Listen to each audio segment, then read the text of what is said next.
Greetings, Fahl in tow. I am Orim Kasaan.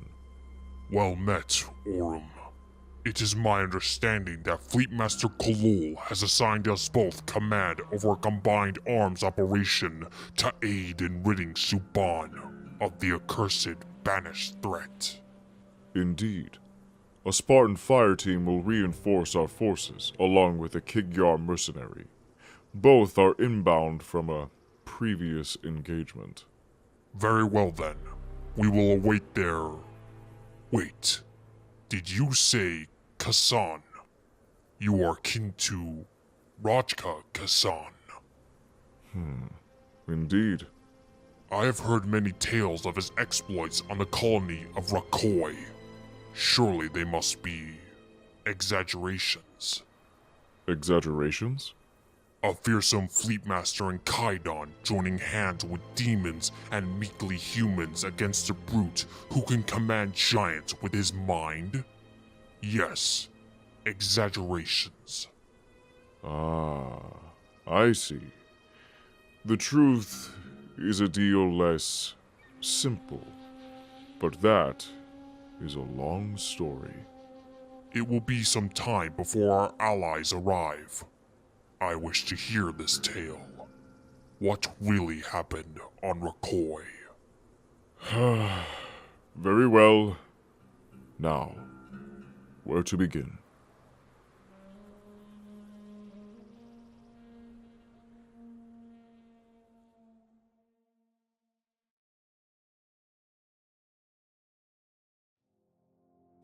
To speak of what befell on Rakoi, we must first turn our gaze upon another world. A world I had once called home. Glaki. In bygone times, it was blessed with the name Sphere of Praise by the prophets. But it had been a key Sangheli colony long before their coming and the rise of the Covenant. Similar in many respects to our people's homeworld of Sanghelios, Glaki held vast oceans and waterways, towering mountains and windswept cliff terraces. This world was thoroughly developed by its earliest settlers, and at the sum of its glory was covered in dense city networks that spanned hundreds of kilometers over its surface. Next to High Charity and the swamp moon of Kostroda, Glaki was the site of the Covenant's most critical shipbuilding complexes. A most tempting target. It was here that Rojka Kasaan was born, in the closing cycles of the 23rd Age of Doubt. From the earliest of ages, since the day he learned how to walk and hold a practice weapon, he had been taught to follow the teachings of the prophets and the path of the great journey by his elders. He was a devout warrior who aspired to gain great renown within the Covenant. And so he did, attaining the title of Fleetmaster near the end of our war of annihilation against the humans. Yet his devotion, his loyalty, was all for naught. For even as the Covenant bore down upon the human homeworld, Rojka was demoted by the newly appointed Jiralhane leadership, stripped of his fleet, and was sent to the shipyards in the Urs system to tend to the old, damaged vessels in that brief window of time when the Sangheli were thrown from the halls of power and the Jiralhane took their place. Not long thereafter, the Arbiter and his allies led a rebellion that turned into a full-scale civil war, the Great Schism, resulting in the end of the Covenant's campaign against the humans, to the entire Covenant itself. Stranded in a band of ship debris that was being repaired around the Sangheli homeworld, Rojka had received word of another unthinkable disaster. Glaki had been destroyed, rented asunder. Billions of Sangheli, civilian and military, gone in the blink of an eye. Many of those who had survived blamed the Jiralhane for the desolation. Others had more elaborate theories of clan disputes on the planet itself. No one knew. How could we? No sooner did he heard of this calamity than he assembled his ragged fleet and gathered those who had survived this atrocity. By that time, the war was over. The Prophet of Truth had been slain, and Thelvadam forged a peace with the humans and pleaded for all Sangheli to stand with him and do the same. The universe now held so much uncertainty, so much chaos. What purpose would he have left to continue the fight? The Covenant? His home? Both had been taken from him, due to this pointless war.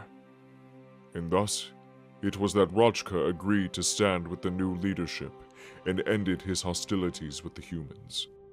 In reward, the Arbiter and his human allies granted the Glakian Sangheli a boon, a new world to call their own, a dry, desolate planet the humans once called Carrow before it was abandoned during the war. In time, we gave it a new name, Rakoi, in honor of the old human capital city of Soraka.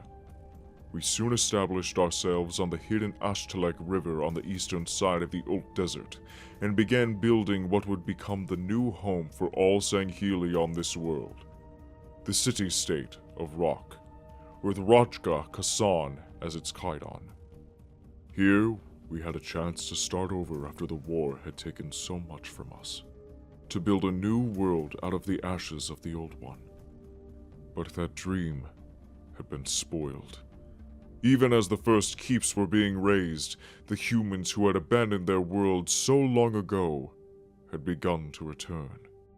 Most resettled in the city of Soraka, while others decided to create oases along the borders of the desert. Many of our brothers desired to purge these Nishum from the planet for good and all, but Rojka Kasaan would not have it. He knew we lacked the strength to stand alone against the human government and the Arbiter's swords of Sanghelios, and in so doing he elected to walk the path of peace and negotiation, to share this world with the humans, and for 6 cycles his efforts were successful, and the peace held. But the ghosts of the war still loomed large on both sides of the old desert.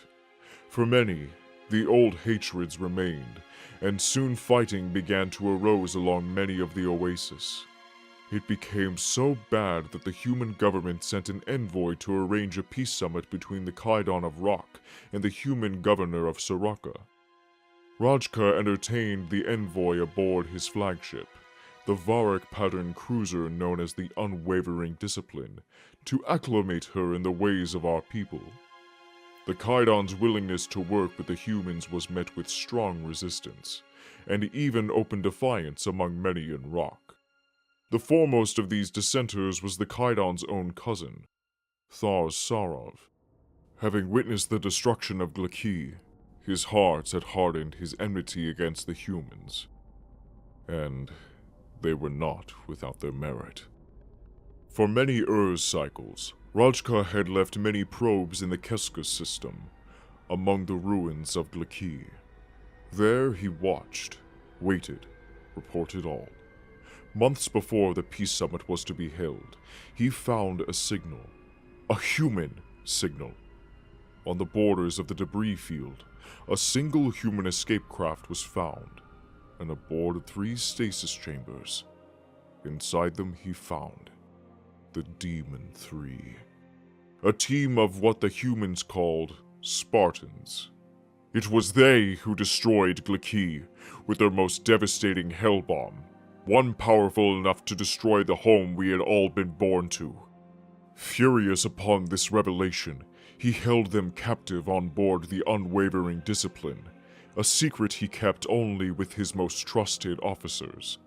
He pondered long on how to exact their punishment for the atrocities they had committed against the Sangheli. Yet he prolonged their stay of execution, in the belief that he could use them as a bargaining chip in the forthcoming peace talks. All such notions were quickly disabused by his own blood. Thars could never stomach living alongside the very creatures who had destroyed all he had cherished. And by welcoming their envoy aboard a Sangheli warship, Rojka had proven to be nothing more than their plaything, a pawn of Earth. He gathered a large following of dissenters from within Rock, their hearts set against the Kaidan and his human masters. There they waited in the shadows, but these traitorous Sangheli would soon come into the light. Late in the year of what the humans call 2558, on the eve of the peace talks, Thars took his forces in orbit and launched a preemptive attack on Soraka, destroying their long-range communication and slipspace-capable vessels. Rojka in turn rallied his loyalists, and both fleets clashed high in orbit over Rakoi, beginning a civil war. Fleetmaster Kasaan initially had the better of it, as the traitor's ships were brought low by his own. He would have put an end to this troublesome rebellion swiftly and decisively, had it not been for the arrival of another fleet. A Jirlhane fleet! Thars had somehow recruited a tribe of seasoned Jirlhane warriors to his cause, and their chieftain proved to be a far greater tactician than Rojka had ever expected. These savages were to aid in this coup, besiege the human city, and slaughter all who dwelled within. But Thars was as treacherous as he was dishonorable. After they had served his purpose, he intended to betray the Jirlhane just as he had done to Rojka, slit their throats, one by one, occupy the city, and when the human military arrived, he would claim that their colonists needed protection from the Jirlhane, and they would forever be indebted to him. One by one, the brute ships laid waste to Rojka's flotilla, leaving only his flagship standing. His throat was open for the traitors, and Thars seized it. The arrogant fool even had the gall to hail Rojka and gloat his impending victory, then demanded his cousin's submission. But no true Sankhili would ever surrender, especially to a worm such as Sarov. No sooner did the Fleetmaster suffer this act of betrayal than he did another, within the halls of his own ship. For many months, the human Envoy, Melody Azakiwe, made several entreaties for the release of the Demon 3, but Rojka would hear none of it. They had committed a grievous crime against the Glakian Sankhili, and would suffer the consequences. Everything else be damned. With all peaceable efforts exhausted, the Envoy took matters into her own hands.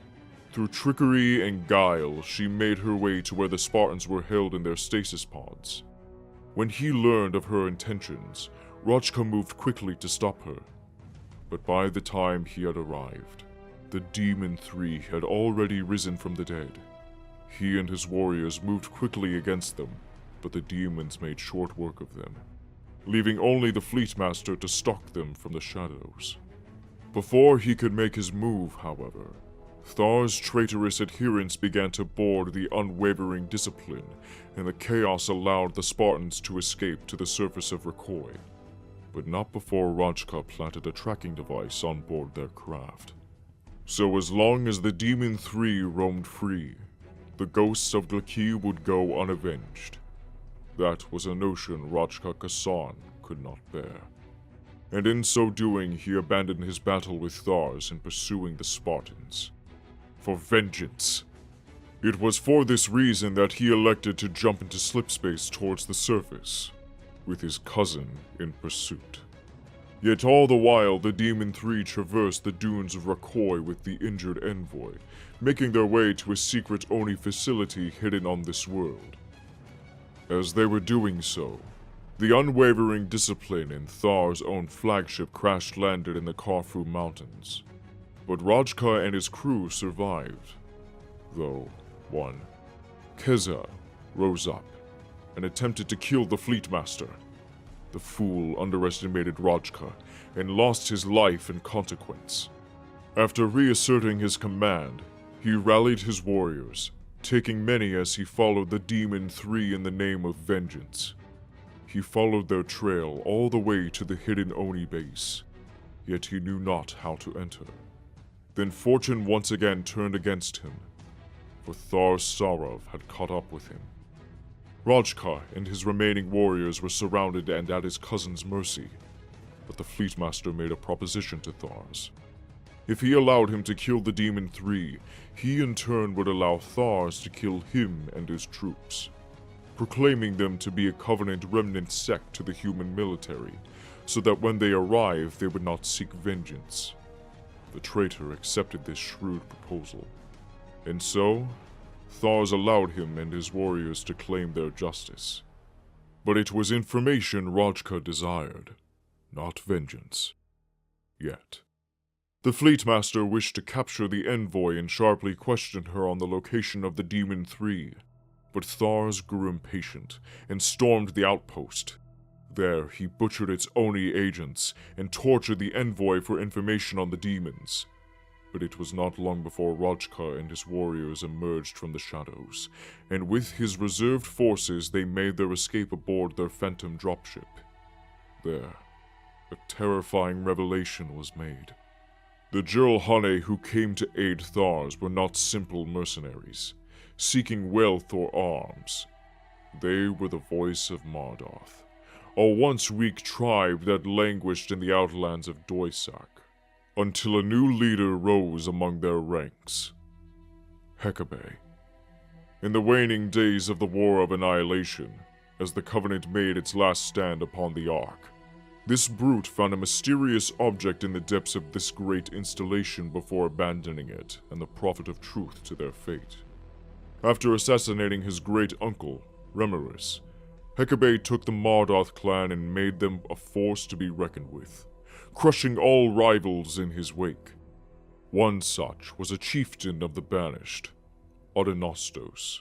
He even claimed his hammer, Oath of Fury, as his own. And for many cycles he pondered at the artifact he had found, studying and learning its properties. This object was a vertex, a device that can control the Rakoi, a race of fearsome creatures created by the Forerunners in their great war with the Flood. They were but legend to the Sanghili, but as in all things the prophets hid and concealed them from the rest of the Covenant for their own agenda.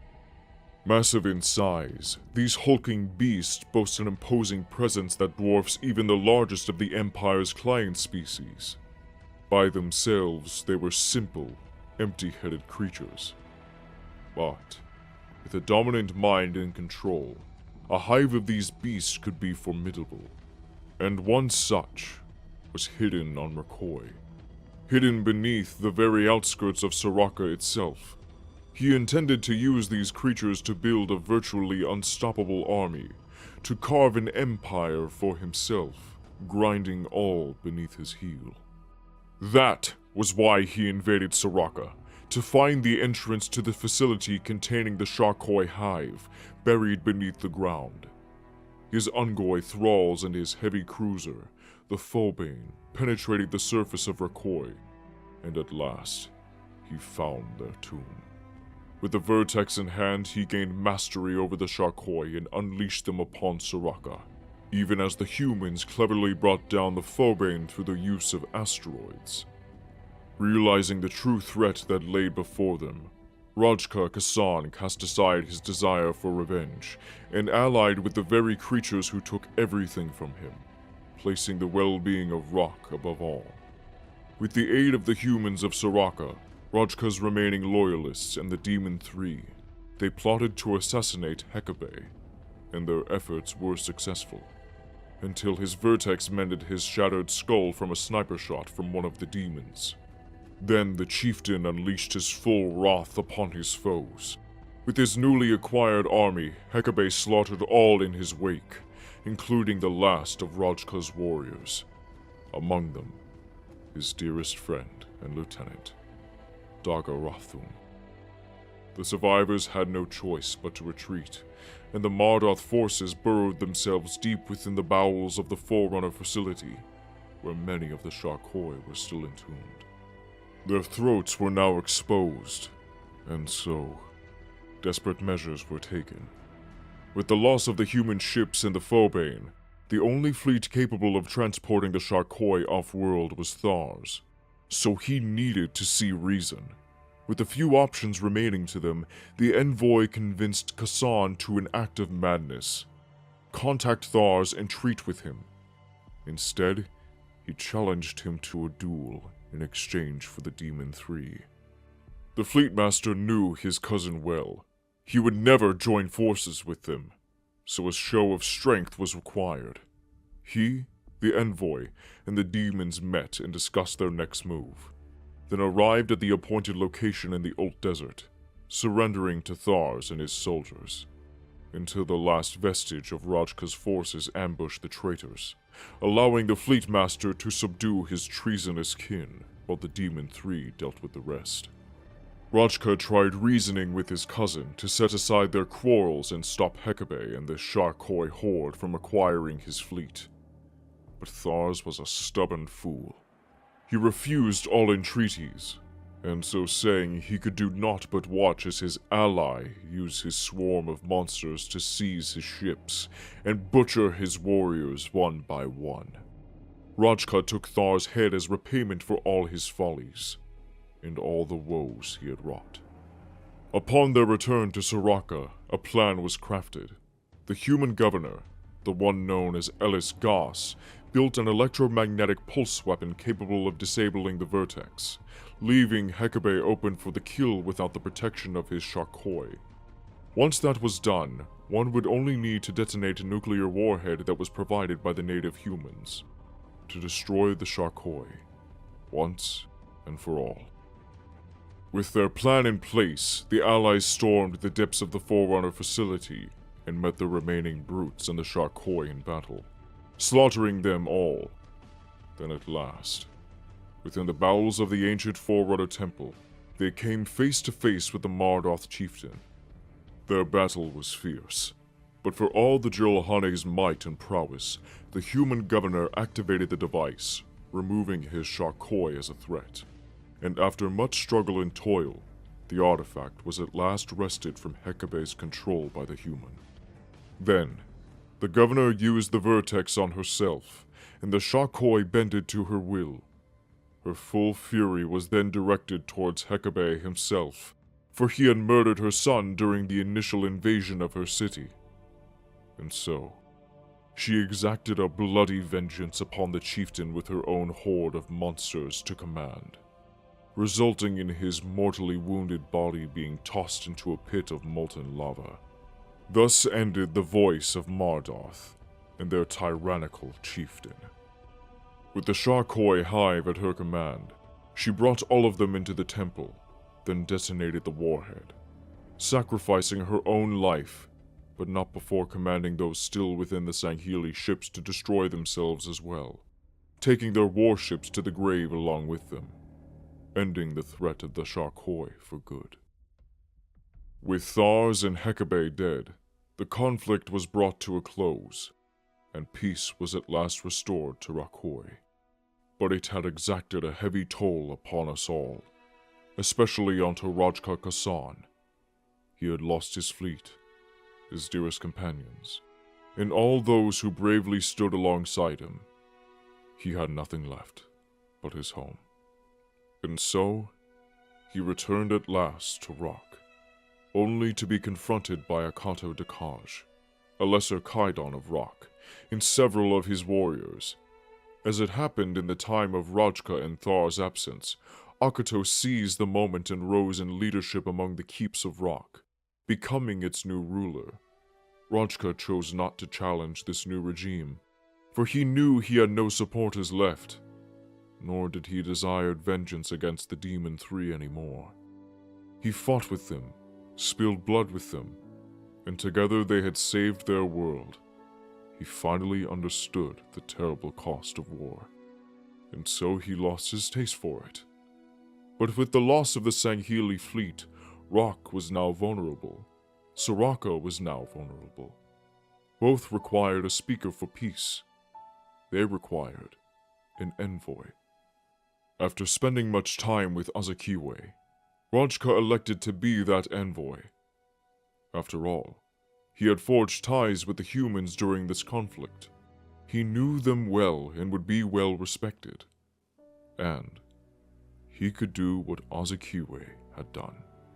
Speak things into being. Fascinating.